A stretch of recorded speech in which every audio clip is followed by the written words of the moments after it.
أعوذ بالله من الشيطان الرجيم. بسم الله الرحمن الرحيم. الرحمن علم القرآن خلق الإنسان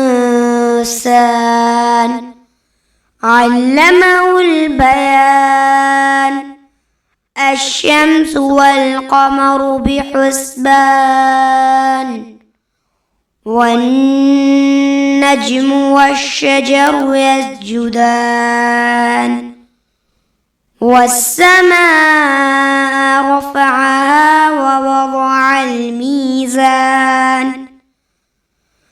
ألا تطغوا في الميزان وأقيموا الوزن بالقسط ولا تخسروا الميزان والأرض وضعها للأنام فيها فاكهة والنخل ذات الأكمام والحب ذو العصف والريحان. فبأي آلاء ربكما تكذبان؟ خلق الإنسان من صلصال كالفخار وخلق الجان من مارج من نار. فبأي آلاء ربكما تكذبان؟ رب المشرقين ورب المغربين. فبأي آلاء ربكما تكذبان؟ مرج البحرين يلتقيان بينهما برزخ لا يبغيان.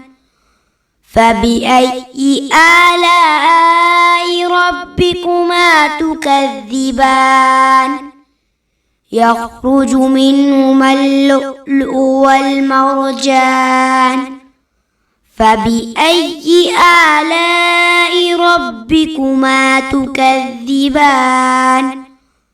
وله الجوار المنشآت في البحر كالأعلام. فبأي آلاء ربكما تكذبان؟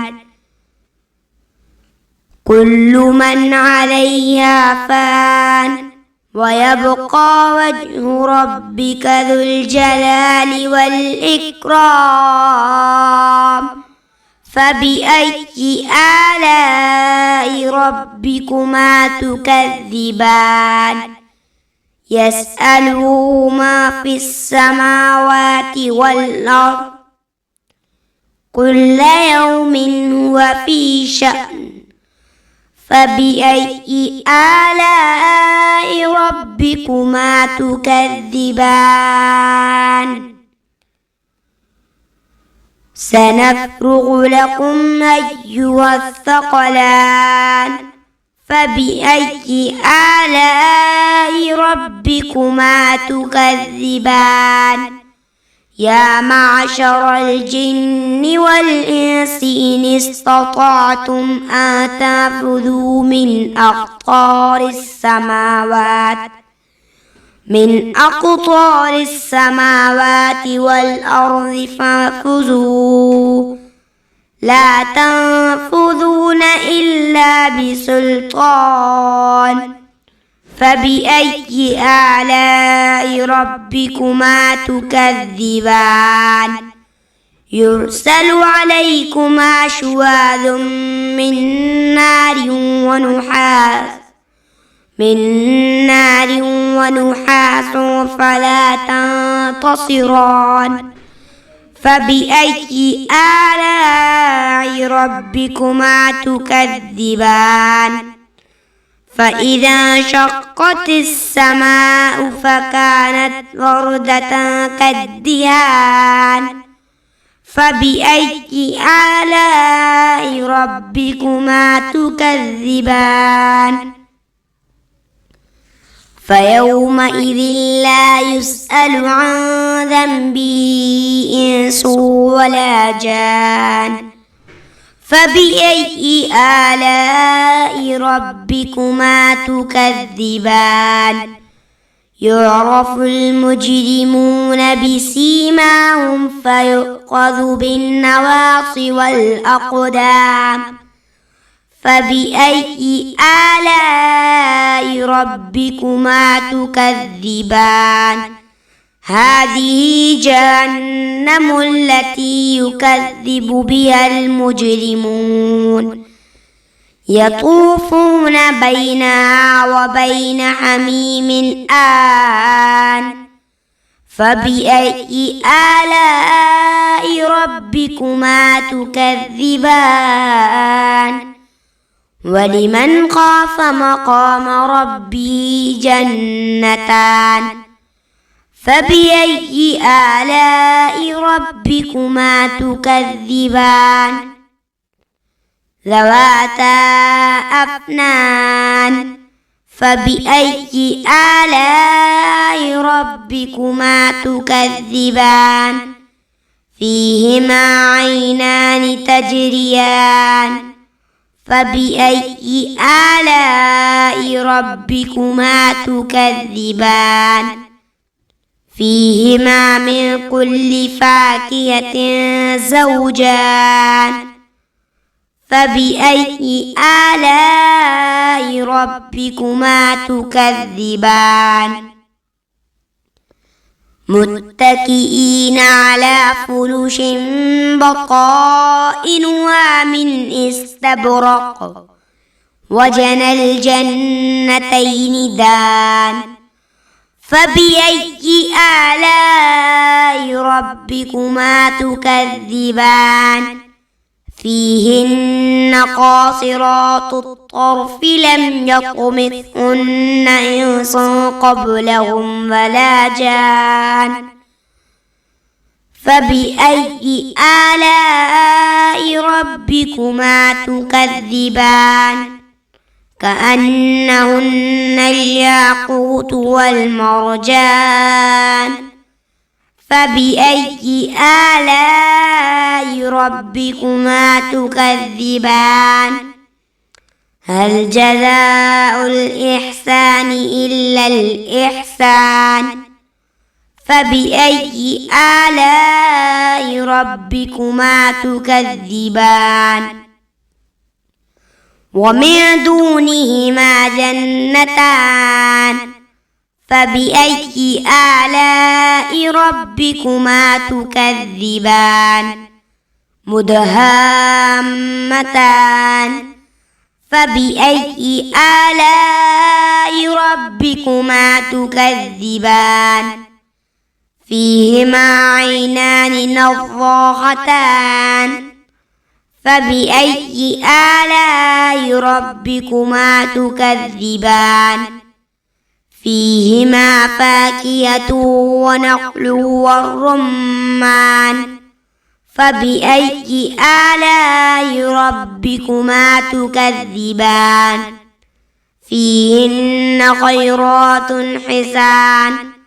فبأي آلاء ربكما تكذبان حور مقصورات في الخيام فبأي آلاء ربكما تكذبان لم يطمثهن إنس قبلهم ولا جان فبأي آلاء ربكما تكذبان متكئين على رفرف خضر وعبقري حسان فبأي آلاء ربكما تكذبان تبارك اسم ربك ذي الجلال والإكرام أعوذ بالله من من الشيطان الرجيم. بسم الله الرحمن الرحيم. ياسين والقرآن الحكيم إنك لمن المرسلين على صراط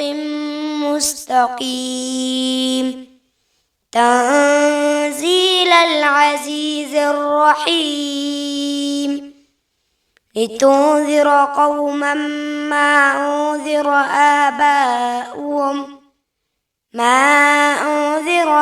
آباؤهم فهم غافلون.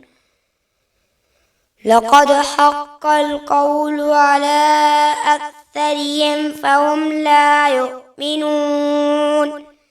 إنا جعلنا في أعناقهم أغلالا فهي إلى الأذقان فهم مقمحون. وجعلنا من بين أيديهم سدا ومن خلفهم سدا فأغشيناهم فهم لا يبصرون. وسواء عليهم أنذرتهم أم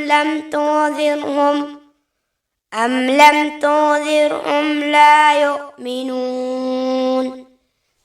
إنما تنذر من اتبع الذكر وخشي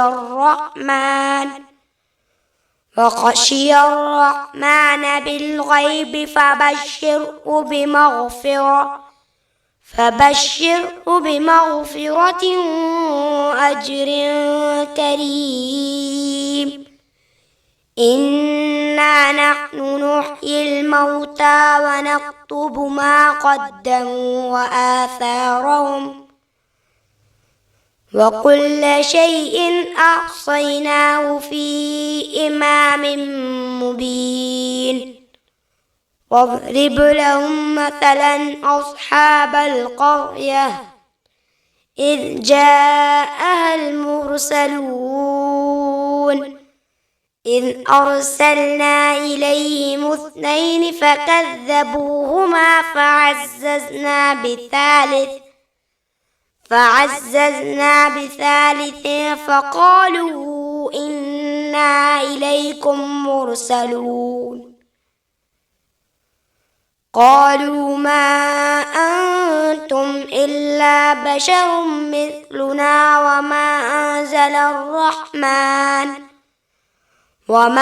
أنزل الرحمن من شيء إن أنتم إلا تكذبون.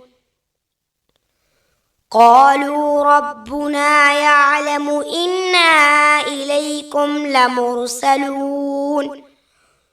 وما علينا إلا البلاغ المبين. قالوا إنا تطيرنا بكم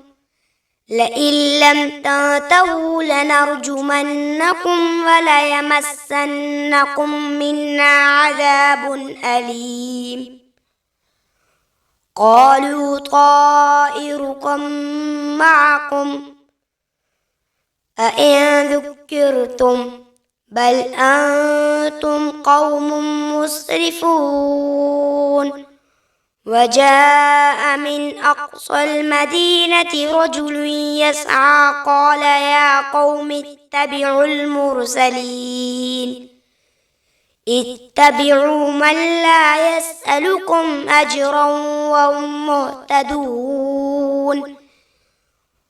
وما لي لا أعبد الذي فطرني وإليه ترجعون.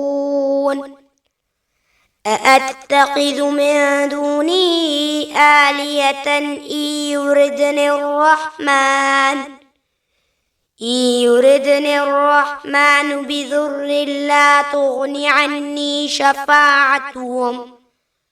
لا تغن عني شفاعتهم شيئا ولا ينقذون إني إذا لفي ضلال مبين إني آمنت بربكم فاسمعون قيل ادخل الجنة قال يا ليت قومي يعلمون بما غفر لي ربي وجعلني من المكرمين وما أنزلنا على قومه من بعده من جود من السماء وما كنا منزلين إن كانت إلا صيحة واحدة فإذا هم خامدون يا حسرة على العباد ما يأتيهم من رسول إلا كانوا به يستهزئون ألم يروا كم أهلكنا قبلهم من القرون أنهم إليهم لا يرجعون وإن كل لما جميع لدينا محضرون وآية لهم الأرض الميتة أحييناها وأخرجنا منها حبا فمنه يأكلون وجعلنا فيها جنات من نخيل وأعناب وفجرنا فيها من العيون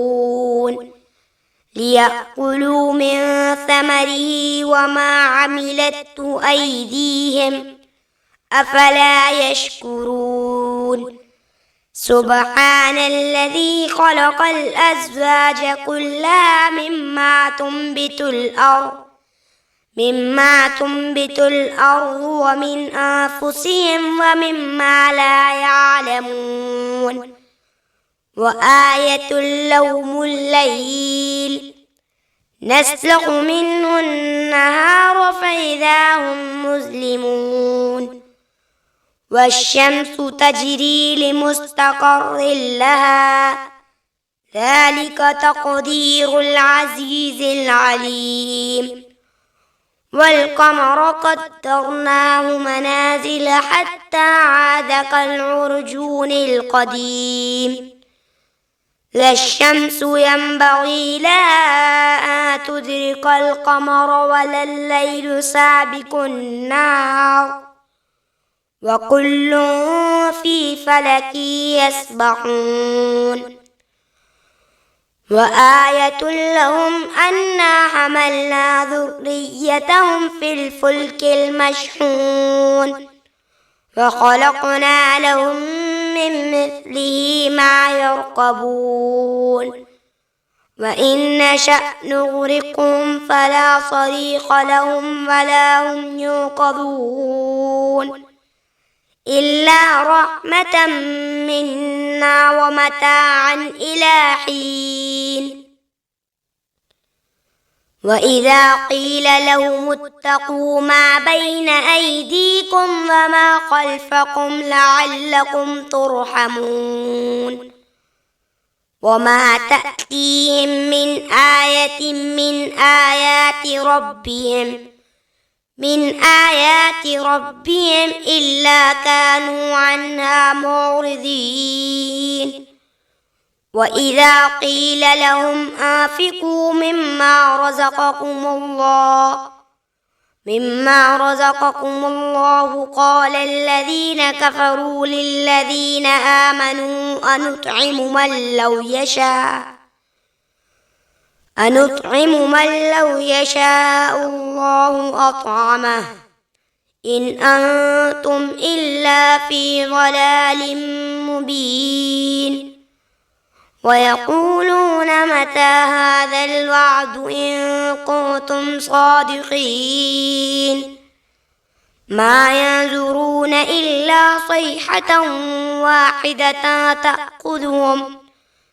واحدة تأخذهم وهم يخصمون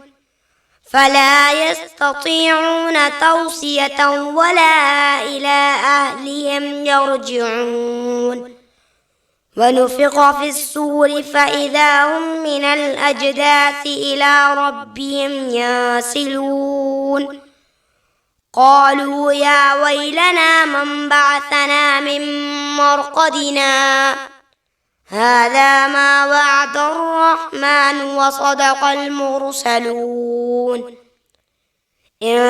كانت إلا صيحة واحدة فإذا هم جميع لدينا محضرون فاليوم لا تظلم نفس شيئا ولا تجزون إلا ما كنتم تعملون إن أصحاب الجنة اليوم في شغل فاكهون هم وأزواجهم في ظلال على الأرائك متكئون لهم فيها فاكهة ولهم ما يدعون سلام قولا من رب رحيم وامتازوا اليوم أيها المجرمون ألم أعهد إليكم يا بني آدم ألا تعبدوا الشيطان إنه لكم عدو مبين وأن اعبدوني هذا صراط مستقيم ولقد أضل منكم جبلا كثيرا أفلم تكونوا تعقلون هذه جهنم التي كنتم توعدون اصلوها اليوم بما كنتم تكفرون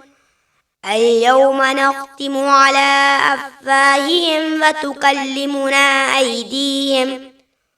وتكلمنا أيديهم وتشهد أرجلهم بما كانوا يكسبون ولو نشاء لطمسنا على أعينهم فاستبقوا الصراط فأنى يبصرون ولو نشاء لمسخناهم على مكانتهم فما استطاعوا مزيا ولا يرجعون ومن نعمره ننكسه في الخلق أفلا يعقلون وما علمناه الشعر وما ينبغي له إن هو إلا ذكر وقرآن مبين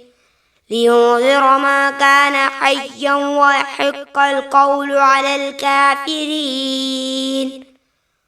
أولم يروا أنا خلقنا لهم مما عملت أيدينا أنعاما فهم لها مالكون وذللناها لهم فمنها ركوبهم ومنها يأكلون ولهم فيها منافع ومشارب أفلا يشكرون واتخذوا من دون الله آلهة لعلهم ينصرون لا يستطيعون نصرهم وهم لهم جند محضرون فلا يحزنك قولهم إنا نعلم ما يسرون وما يعلنون أولم ير الإنسان أنا خلقناه من نطفة فإذا هو خصيم مبين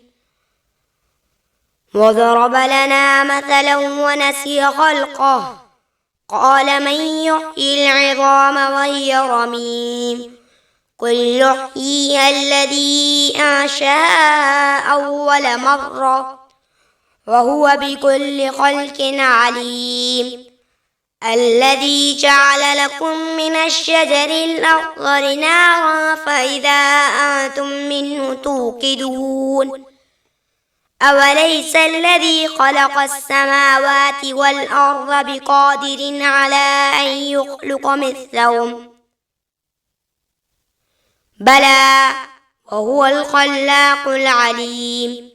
إنما أمره إذا أراد شيئا أن يقول له كن فيكون فسبحان الذي بيده ملكوت كل شيء وإليه ترجعون أعوذ بالله من الشيطان الرجيم بسم الله الرحمن الرحيم تبارك الذي بيده الملك وهو على كل شيء قدير الذي خلق الموت والحياة ليبلوكم أيكم أحسن عملا وهو العزيز الغفور الذي خلق 7 سماوات طباقا ما ترى في خلق الرحمن من تفاوت فارجع البصر هل ترى من فطور ثم ارجع البصر كرتين ينقلب إليك البصر خاسئا وهو حسير ولقد زينا السماء الدنيا بمصابيح وجعلناها رجوما للشياطين وأعتدنا لهم عذاب السعير وللذين كفروا بربهم عذاب جهنم وبئس المصير إذا ألقوا فيها سمعوا لها شهيقا وهي تفور تكاد تميز من الغيظ كلما ألقي فيها فوج سألهم خزنتها ألم يأتكم نذير قالوا بلى قد جاءنا نذير فكذبنا وقلنا ما نزل الله من شيء إن أنتم إلا في ضلال كبير وقالوا لو كنا نسمع أو نعقل ما كنا في أصحاب السعير فاعترفوا بذنبهم فسحقا لأصحاب السعير إن الذين يخشون ربهم بالغيب لهم مغفرة وأجر كبير وأسروا قولكم أو اجهروا به إنه عليم بذات الصدور ألا يعلم من خلق وهو اللطيف الخبير هو الذي جعل لكم الأرض ذلولا فامشوا في مناكبها في مناكبها وكلوا من رزقه وإليه النشور أأمنتم من في السماء أن يخسف بكم الأرض فإذا هي تمور أم أمنتم من في السماء أن يرسل عليكم حاصبا فستعلمون كيف نذير ولقد كذب الذين من قبلهم فكيف كان نكير أولم يروا إلى الطير فوقهم صافات ويقبض ما يمسكهن إلا الرحمن إنه بكل شيء بصير أمن هذا الذي هو جند لكم ينصركم من دون الرحمن إن الكافرون إلا في غرور أمن هذا الذي يرزقكم إن أمسك رزقه بل لجوا في عتو ونفور أفمن يمشي مكبا على وجهه أهدى أمن يمشي سويا على صراط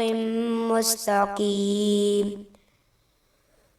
قل هو الذي أنشأكم وجعل لكم السمع والأبصار والأفئدة قليلا ما تشكرون قل هو الذي ذرأكم في الأرض وإليه تحشرون ويقولون متى هذا الوعد إن كنتم صادقين قل إنما العلم عند الله وإنما أنا نذير مبين فلما رأوا زلفة سيئت وجوه الذين كفروا وقيل هذا الذي كنتم به تدعون قل أرأيتم إن أهلكني الله ومن معي أو رحمنا فمن يجير الكافرين من عذاب أليم قل هو الرحمن آمنا به وعليه توكلنا فستعلمون من هو في ضلال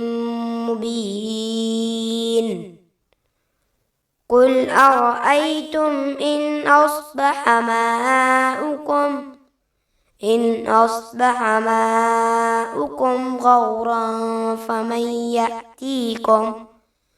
غورا فمن يأتيكم بماء معين